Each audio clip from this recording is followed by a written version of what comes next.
Soñábamos con un mundo perfecto. Ayer a nuestros labios les sobraban las palabras, porque en los ojos nos espiábamos el alma y la verdad no vacilaba en tu mirada.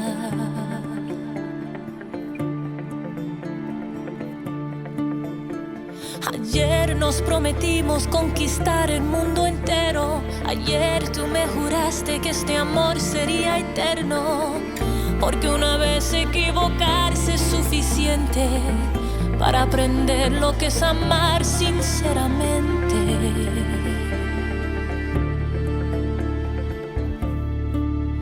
¿Qué hiciste?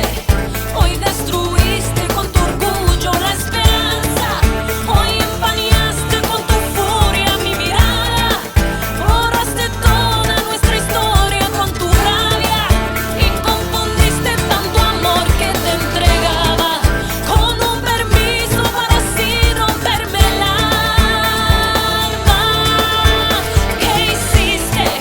Nos obligaste a destruir las madrugadas y nuestras noches las borraron tus palabras. Mis ilusiones acabaron con tus farsas. Se te olvidó que era el amor lo que importaba y con tus manos derrumbaste nuestra casa.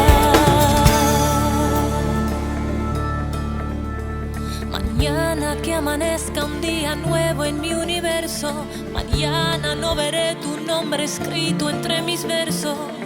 No escucharé palabras de arrepentimiento.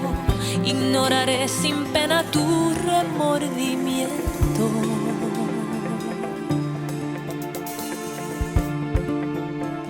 Mañana olvidaré que ayer yo fui tu fiel amante. Mañana ni siquiera habrá razones para odiarte. Yo borraré todos tus sueños de mis sueños. Que el viento arrastre para siempre tus recuerdos.